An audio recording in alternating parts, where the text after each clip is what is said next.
answer. دیکھو، جب یہ اعتراض کیا جاتا ہے کہ نیشنلزم یا وطنیت اس کو ہم بڑھا رہے ہیں، تو یہاں پر علامہ اقبال کا جو ایک شعر ہے وہ اس کے سارے سوالات کا، اعتراضات کا جواب دے دیتا ہے۔ اقبال نے جب یہ کہا کہ سیاست کی زبان میں وطن اور ہے، مذہب کی زبان میں وطن اور، جو مذہب کی زبان میں وطن ہے وہ ایک ایسی اسلامی ریاست ہوتی ہے جس پر اسلام اور شریعت اور اللہ اس کے رسول صلی اللہ علیہ وسلم کا قانون ہوتا ہے۔ جو سیاست کی زبان میں وطن ہے وہاں پر لسانیت، قومیت، عصبیت یا کوئی علاقہ وہ فوقیت رکھتا ہے، وہ حاوی ہوتا ہے، وہاں کوئی نظریہ نہیں ہوتا۔ جس طرح مدینہ کی ریاست ہے، مدینہ کی ریاست جب حضور صلی اللہ علیہ وسلم نے بنائی اور وہاں پر ایک اسلامی اسٹیٹ قائم کی، تو وہ مدینہ کی اسلامی ریاست، مدینہ تو اس سے پہلے بھی ایک شہر تھا، لیکن حضور صلی اللہ علیہ وسلم کے تشریف لے جانے کی وجہ سے اور اس کا ایک خلافت اسلامیہ یا حضور صلی اللہ علیہ وسلم کی حکومت اسلامیہ کا مرکز بننے کی وجہ سے مدینہ ایک مقدس ریاست بن گیا، ایک سیکرڈ ہو گیا۔ اس وقت مدینہ کا دفاع کرنا نیشنلزم نہیں ہے، اس وقت مدینہ کا دفاع کرنا دین اور امت اور عزت اور اللہ اس کے رسول کے دین اور عزت آبرو کو دفاع کرنا ہے۔ اسی طرح یہ پاکستان کی ریاست جو قائم کی گئی ہے، اس مقصد پہ قائم کی گئی ہے کہ یہاں پر اللہ اس کے رسول صلی اللہ علیہ وسلم کا قانون نافذ کیا جائے گا۔ اور کوئی تو اسلامی ریاست ہوتی ہوگی نا دنیا میں کہیں، اسلام کی ریاست کا تصور تو ہے نا، آخر چاہے وہ خلافت اسلامیہ ہو جس کی سرحدیں چین سے لے کر افریقہ اور یورپ تک پھیلی ہوئی ہوں، یا مدینہ کی چھوٹی سی ریاست ہو، یا پاکستان ہو۔ جب یہ حدیث شریف ہے جس کا مفہوم یہ ہے کہ اللہ تعالیٰ نے اس مجاہد کی آنکھ پر جہنم حرام کر دی ہے کہ جو ایک اسلامی سرحدوں کی حفاظت میں جاگتی رہی، تو سرحد تو ہوگی تو حفاظت کرتی جاگی نا۔ تو اسی لیے اقبال نے جب یہ بات کہی ہے کہ سیاست کی زبان میں وطن اور ہے، مذہب کی زبان میں وطن اور ہے، ہم جس وطن کی بات کرتے ہیں، اپنے وطن سے محبت کرنا، مدینے سے پیار کرنا، مکے سے پیار کرنا، حضور نے فرمایا نہیں کہ مکے سے آپ کو بہت پیار ہے،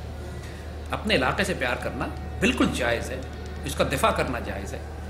اور خاص طور پر اس وقت کہ جب وہ خطہ زمین امت اور اسلام کی آبرو کی نشانی بن جائے، تو یہ نیشنلزم نہیں ہوتا، یہ خاص عین دین ہے۔ جس طرح مدینہ اور اسلام میں کوئی فرق نہیں ہے، اس طرح پاکستان اور اسلام میں کوئی فرق نہیں ہے۔ اس وقت مدینہ اول، یہ پاکستان مدینہ ثانی، اور اس میں وہی تمام برکات اور خیر اللہ تعالیٰ نے اس مدینہ میں رکھی ہے کہ انشاءاللہ یہاں سے مرکز بن کر ہم ہندوستان کو بھی فتح کریں گے، پاکستان کو بھی بڑا کریں گے، خلافت اسلامیہ کا حیا بھی ہوگا، ایک ہوں گے مسلم حرم کی پاسبانی کے لیے۔ لہٰذا پاکستان کا دفاع کرنا جب ہم بات کرتے ہیں، اس زمانے میں بھی اگر آپ دیکھیے تو ٹرانس کانٹیننٹل سویلائزیشن تھی، وہ سلمان فارسی کہلاتے تھے، فارس سے ان کا تعلق ظاہر کیا جاتا تھا، بلال حبشی کہلاتے تھے، حبشہ سے ان کا تعلق تھا، سہیب رومی تھے، رومنس کے ساتھ ان کا تعلق منسوب کیا جاتا تھا، لیکن یہ شناخت کے لیے تھا۔ جب وہ ایک مسلمان لانے کے بعد اس مدینے کے ریاست میں آئے تو اس کے بعد تعصب کوئی باقی نہیں رہ گیا کہ رومن بہتر ہے یا پرشین بہتر ہے یا حبشہ والے بہتر ہیں یا عرب کے قریش بہتر ہے۔ لہٰذا جب یہ تعصب آئے تو یہ حرام ہے۔ جب شناخت کے لیے استعمال کیا جائے کہ یہ میرا تعلق اس خطہ زمین سے، میں پاکستانی ہوں، میں عراقی ہوں، میں شامی ہوں، میں سیرین ہوں، میں عرب ہوں، یہ تعارف اور شناخت کے طور پر جائز ہے، تعصب کے لیے حرام ہے۔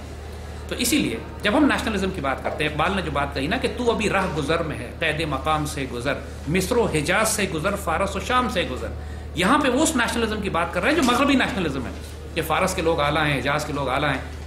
اور عرب جو ہے اجمیوں کے اوپر عربی جو ہے وہ فوقیت رکھتے ہیں، اجمی عربوں پر۔ یہ جہالت ہے، یہ وہ خرافات ہے جس کو مٹانے کے لیے دین آیا تھا۔ لیکن شناخت کے لیے کہ میں پاکستانی مسلمان ہوں، وہ ترک مسلمان ہے، وہ ایرانی مسلمان ہے، وہ افغان مسلمان ہے، وہ عرب مسلمان ہے، یہ بالکل جائز ہے۔ پاکستان اسلامی ریاست ہے، انشاءاللہ اس کی تکمیل ہم نے کرنی ہے۔ یا مسلمان بستے ہیں لیکن شریعت کا قانون نافذ نہیں ہو سکا، وہ ہم کریں گے انشاءاللہ، اور اس ریاست میں